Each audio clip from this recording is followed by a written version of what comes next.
میرا نام پروینہ ہے۔ میری عمر 12 سال تھی۔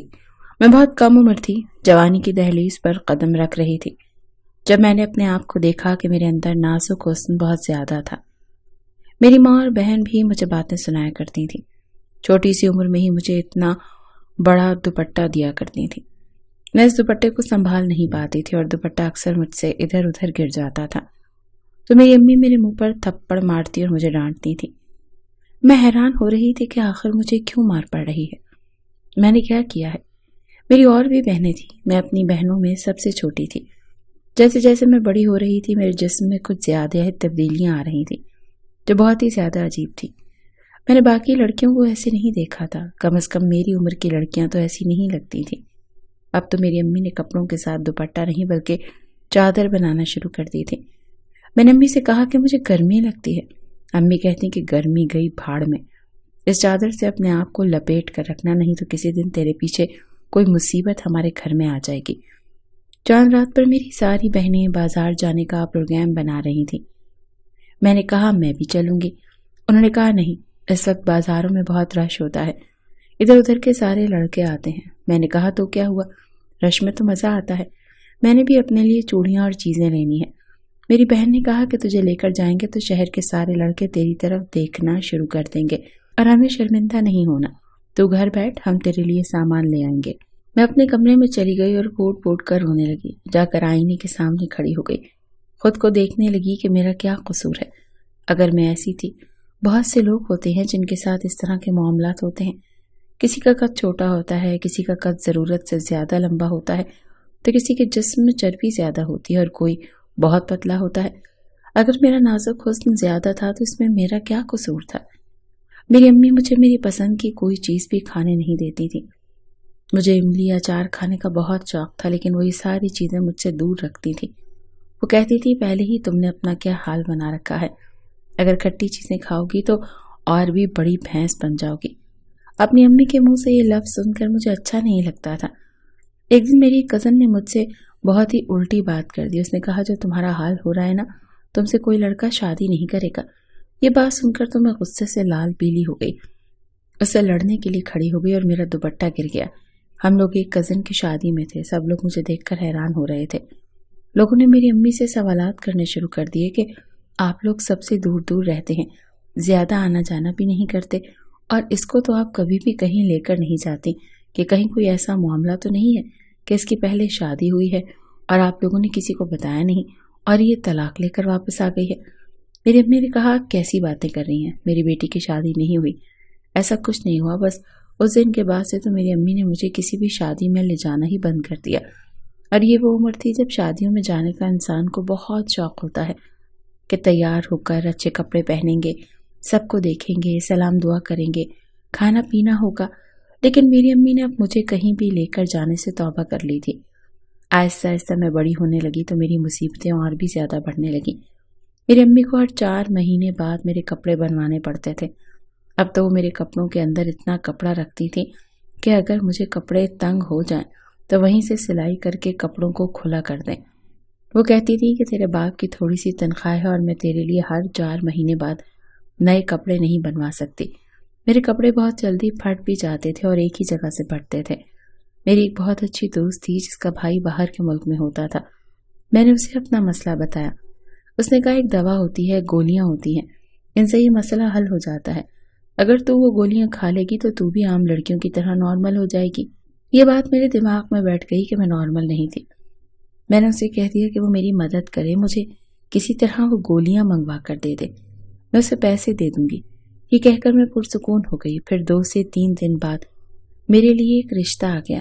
امی نے مجھ سے کہا کہ تم تیار رہنا۔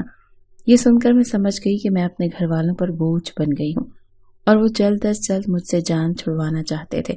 میں خاموش ہو گئی، بولتی بھی تو کیا بولتی، اپنی امی سے لڑائی تو نہیں کر سکتے تھی۔ مجھے اس بات کا احساس تھا کہ وہ میری ماں ہے، لیکن وہ شاید یہ بات بھول گئی تھی کہ میں ان کی بھی اولاد ہوں۔ وہ بھی مجھ سے چھوٹی، لیکن اپنے وجود کی وجہ سے میں سب سے بڑی لگتی تھی، اس لیے وہ گھر والے سب سے پہلے میری شادی کرانا چاہتے تھے۔ جب میرے لیے شام کو رشتے والی آئی تو میں نے کالے کپڑے پہن لیے۔ میری امی کمرے میں آئی اور مجھے دیکھا۔ میں نے کہا امی کیسی لگ رہی ہوں؟ بہت خوبصورت لگ رہی تھی۔ انہوں نے کہا یہ سوٹ کے ساتھ یہ دوپٹہ کیوں لیا ہے؟ میں نے کہا اس کے ساتھ یہی دوپٹہ ہے۔ امی نے کہا یہ تو بہت چھوٹا ہے۔ میری دوسری بہن کو کہا وہ دوسرا دوپٹہ لے کر آئے، وہ سوٹ کے ساتھ چل جائے گا۔ جب میری بہن وہ دوپٹہ لے کر آئی تو وہ بہت بڑا تھا۔ میں نے کہا امی میں اس دوپٹے کو کیسے سنبھال پاؤں گی؟ امی نے کہا کہ سنبھالنا پڑے گا، اپنے آپ کو چھپا کر بیٹھنا۔ مجھے ان سے باتیں بہت عجیب لگ رہی ہیں، پر انہوں نے مجھے دوپٹے میں ایسے لپیٹ دیا کہ بس میرا چہرہ ہی دکھائی دے رہا تھا، اور مجھے کہا کہ 15 منٹ بعد چائے لے کر باہر آ جانا۔ لڑکے والے آ چکے تھے اور لڑکے کی ماں، پھپھی اور دادی آئی تھیں۔ وہ لوگ امی سے باتیں کر رہی تھیں۔ مجھے میری بہن نے آ کر خبر دی۔ اس نے کہا کہ یہ لوگ تو جوائنٹ فیملی والے ہیں، ان کا گھر مردوں سے بھرا پڑا ہے، کیا بنے گا تیرا وہاں؟ تجھے تو اپنے آپ کو اس طرح سے چھپا کر رکھنا پڑے گا جیسے پرانے زمانے میں مصر کے لوگ کیا کرتے تھے، جس میں صرف ان کی آنکھیں نظر آتی تھیں۔ وہ بن کے گھومنا پڑے گا۔ وہ بری طرح مجھ پر ہنسنے لگی، اور اس کے ہنسنے کی آواز میرے دماغ میں کسی ہتھوڑے کی طرح لگ رہی تھی۔ یہ سب مجھ سے برداشت نہیں ہو رہا تھا۔ 15 منٹ کے بعد میں باہر آئی تو جس طرح سے میں باہر آئی تھی، ظاہر ہے انہوں نے مجھے دیکھ کر عجیب سا ہی رد عمل دینا تھا، پر جب میں صوفے پر بیٹھی تو میرا دوپٹہ تھوڑا سا ڈھلک گیا۔ کچھ میں خود بھی لاپرواہ سی تھی اور کچھ مجھ سے یہ دوپٹہ اتنا سنبھالا بھی نہیں جا رہا تھا۔ انہوں نے کہا بہن برا نہ مانے گا، لیکن آپ کی بیٹی کی شادی پہلے سے ہو چکی ہے۔ تو میری امی نے کہا نہیں، اس کی شادی کہاں، یہ تو سب سے چھوٹی ہے، وہ تو چوتھی والی کی پڑھائی چل رہی ہے اور وہ پڑھائی میں بہت لائق ہے، اسی لیے ہم چاہتے ہیں کہ وہ پڑھائی پوری کر لے تو اس کی شادی کروا دیں۔ انہوں نے کہا کہ یہ تو شادی شدہ لگ رہی ہے، ایسا لگ رہا ہے اس کے 2-3 بچے ہیں اور یہ بیچاری رل سی گئی ہے، یہ بالکل ویسی لگ رہی ہے۔ یہ تو غیر شادی شدہ لڑکی نہیں لگتی۔ غیر شادی شدہ لڑکیاں تو دبلی پتلی ہوتی ہیں، مانا کہ شادی کے بعد عورت کا وزن تھوڑا بڑھ جاتا ہے اور جسمانی شکل بھی بدل جاتی ہے، لیکن شادی سے پہلے تو میں نے کسی لڑکی کو ایسا نہیں دیکھا۔ میری امی نے کہا نہیں، ایسی کوئی بات نہیں ہے، ہم آپ کو قسم دینے کو تیار ہیں۔ اب اس سے زیادہ اور کیا ہوتا؟ انہوں نے کہا نہیں، ہمیں تو معاملہ ہی اور لگ رہا ہے، ہمارا بیٹا بڑا لاڈلا ہے، اور پھر آج کل تو ٹھیک ٹھاک لڑکیوں کے بھی لوگ منہ بھر بھر کر باتیں کرتے ہیں۔ آپ کی بیٹی کو بیاہ کر لے جائیں گے تو ساری زندگی لوگوں کے سوالوں کے جواب دینے پڑیں گے۔ ہم معافی چاہتے ہیں، ہمارے معاشرے میں رشتے سے انکار ایسے نہیں ہوتا۔ لوگ کہتے ہیں کہ فون کر کے بعد میں بتا دیں گے، اور فون کر کے کہہ دیتے ہیں کہ ہمیں آپ کی بیٹی پسند نہیں، لیکن انہوں نے تو منہ پر ہی انکار کر دیا، اور وہ بھی اتنے برے طریقے سے۔ وہ لوگ تو چلے گئے، پر امی نے مجھے تھپڑ سے مارنا شروع کر دیا۔ انہوں نے کہا کہ تیرے اتنے سارے رشتے ریجیکٹ ہوئے ہیں، لیکن اس دفعہ جو باتیں مجھے سننے کو ملی ہیں میں نے زندگی بھر بھول نہیں سکتی۔ میں ایک اچھی عورت ہوں، ساری زندگی ایک اچھی بیوی، ایک اچھی ماں بن کر گزاری ہے، اور صرف تیری وجہ سے مجھے ایسی باتیں سننے کو مل رہی ہیں جو میں نے کبھی بھی نہیں سنی تھی۔ میں نے 2-3 دن تک کھانا نہیں کھایا، لیکن کسی نے مجھ سے یہ نہیں پوچھا۔ پھر میری دوست مجھ سے ملنے آئی اور چوری چوری مجھے وہ دوا پکڑا دی۔ اس نے کہا تمہاری دوا آ گئی ہے۔ میں نے کہا مجھے اب اس کی ضرورت نہیں، وہ لوگ مجھے پسند کر کے نہیں گئے، انہوں نے شادی کرنے سے ہی انکار کر دیا۔ یہ سن کر میری دوست کہنے لگی ارے پگلی، یہ آخری رشتہ تھوڑی تھا تمہارے لیے، اور بھی رشتے آئیں گے، تب تک تم یہ گولیاں کھا کر سمارٹ بن جانا۔ پھر میری دوست چلی گئی، میں نے اس کے سامنے کچھ گولیاں ایک ساتھ کھا لی۔ پھر میں نے 2 دن سے کھانا نہیں کھایا تھا۔ جب باہر نکلی تو میری طبیعت خراب ہو گئی، میں بے ہوش ہو گئی۔ جب مجھے ہوش آیا تو میں اپنے کمرے میں تھی۔ مجھے پتہ چل گیا کہ شاید میں بے ہوش ہو گئی تھی کیونکہ میں نے کھانا نہیں کھایا تھا۔ چلو اب تو میرے گھر والوں کو مجھ پر تھوڑا سا رحم آ جائے گا، کیونکہ میری طبیعت اتنی خراب ہو گئی تھی کہ میں اپنے ہوش و حواس سے بیگانی ہو گئی تھی۔ لیکن جیسے ہی میری امی کمرے میں آئی اور انہوں نے میرے منہ پر رکھ کر تھپڑ مارا، میں حیران رہ گئی کہ میں بستر میں پڑی تھی، میری حالت بھی غیر تھی۔ انہوں نے یہ کیا کیا؟ انہوں نے کہا بے شرم، تجھے شرم نہیں آئی؟ کون سے باہر کے ملک سے تو نے گولیاں منگوائی ہیں؟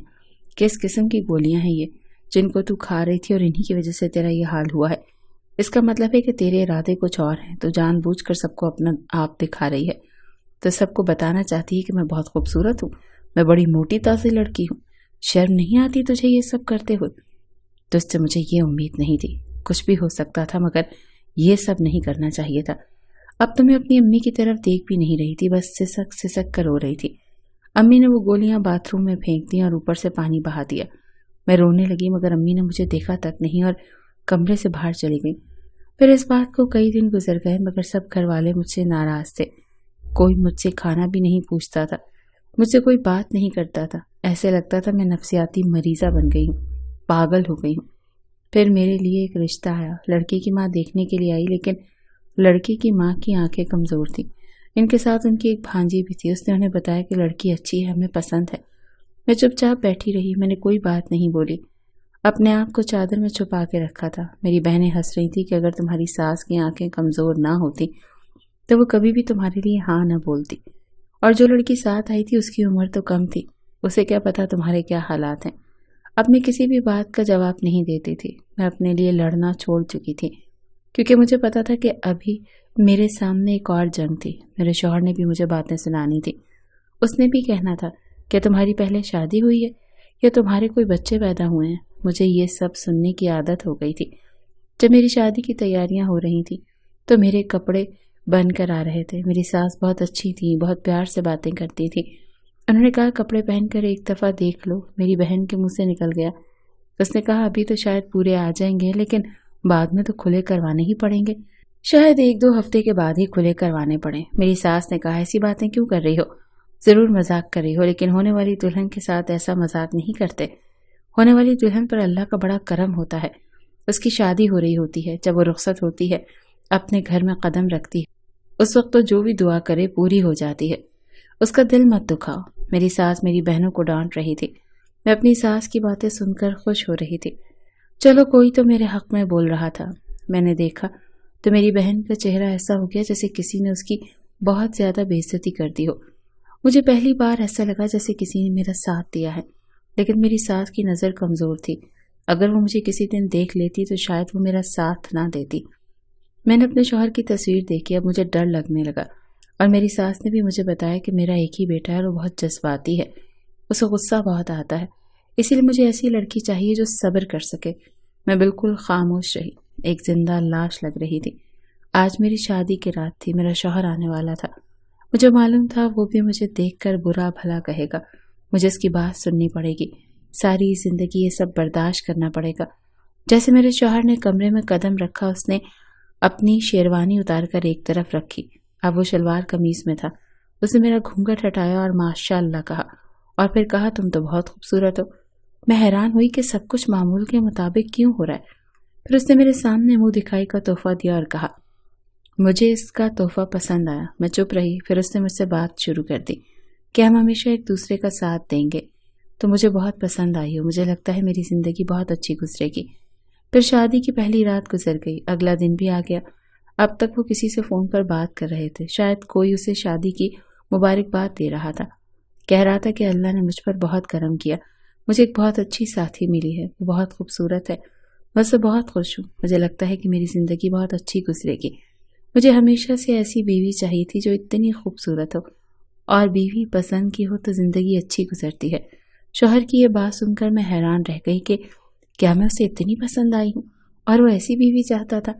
شادی کے 3 دن بعد میری والدہ نے ہمارے لیے ایک پارٹی کا اہتمام کیا۔ میں اپنے شوہر کے ساتھ گھر میں داخل ہوئی تو میری والدہ نے فوراً مجھ سے پوچھا تم نے کپڑے کیسے پہن رکھے ہیں؟ میری امی نے کہا کہ اس کی ضرورت نہیں ہے، میں نے اچھے کپڑے پہنے ہوئے ہیں اور میرے شوہر کو یہ پسند ہے۔ امی نے مجھے حیران ہو کر دیکھا، انہوں نے کہا تیرا شوہر تجھے 1 ہفتے میں واپس چھوڑ دے گا؟ میں نے کہا 1 ہفتے میں کیا، پوری زندگی میں نہیں چھوڑے گا۔ میرے شوہر نے میری امی کو دیکھا تو کہا کیا بات ہے آنٹی، کوئی پریشانی ہے؟ انہوں نے کہا نہیں بیٹا، ہم کھانا کھانے بیٹھے تو میری باقی بہنیں بھی موجود تھیں۔ میرے شوہر نے ان کے سامنے میری بہت تعریفیں کی، ان سے کہا جب سے فربینہ میری زندگی میں آئی ہے میری تو زندگی مکمل ہو گئی ہے، میں بہت خوش ہوں۔ وہ میرا بہت خیال رکھ رہا تھا، ہم لوگوں نے ایک ہی پلیٹ میں کھانا کھایا، پھر وہ مجھے باہر گھمانے لے گیا۔ اس نے مجھے کوئی بڑی چادر اوڑھنے کا بھی نہیں کہا، اس کے پاس گاڑی تھی، اس نے کہا گاڑی میں ہی تو بیٹھنا ہے، بہت اچھی طرح سے پیش آ رہا تھا، بار بار میری طرف دیکھ کر مسکراتا تھا، مجھے میرے کان میں کوئی بات کہتا اور پھر ہم دونوں ہنستے۔ کبھی مجھے فون میں ہماری شادی کی کوئی تصویر دکھاتا۔ میری امی اور میری بہنیں یہ سب کچھ دیکھ رہی تھیں اور ان کے چہرے عجیب سے بنے ہوئے تھے، وہ حیران ہو رہی تھی کہ اس کا شوہر تو اسے ہاتھ کا چھالا بنا کر رکھے ہوئے ہے، اور یہ صرف شادی کے شروع میں ہی نہیں ہوا تھا، آج ہماری شادی کو 5 سال ہو گئے، الحمدللہ میرے 2 بچے ہو گئے ہیں، آج بھی میرے شوہر کا رویہ میرے ساتھ ویسا ہی ہے، ہم لوگ بہت خوش ہیں۔ شاید مردوں کو ان ساری باتوں سے فرق نہیں پڑتا اور انہیں یہی سب کچھ اچھا لگتا ہے۔ اللہ کا شکر ہے کہ میری ماں اور بہنوں نے تو میرے دل پر بہت زخم لگائے، پر میرے شوہر نے وہ سارے زخم بھر دیے۔ شادی سے پہلے میں نے بہت دکھ دیکھے، مگر شادی کے بعد میرے شوہر نے اپنی محبت سے یہ سارے دکھ سکھ میں بدل دیے تھے۔ آج مجھے اچھا شوہر مل گیا جو میرا بہت خیال رکھتا ہے۔ اس نے آج تک کبھی مجھے ایسی کوئی بات نہیں کی جس کی وجہ سے مجھے اپنا آپ چھوٹا یا کمتر محسوس ہو۔ میں اس کے ساتھ بہت خوش ہوں۔ اس کی ماں ایک اچھی عورت ہے اور اس کی ماں نے اس کی تربیت بہت اچھی کی ہے۔ اسے عورت کی عزت کرنے والا مرد بنایا ہے۔ آج میرے 2 بیٹے تھے، اسی لیے میں نے سوچا کہ میں بھی اپنے بیٹوں کی ایسی ہی تربیت کروں گی تاکہ میری جیسی کسی لڑکی کو لوگوں کے تانے نہ برداشت کرنے پڑیں۔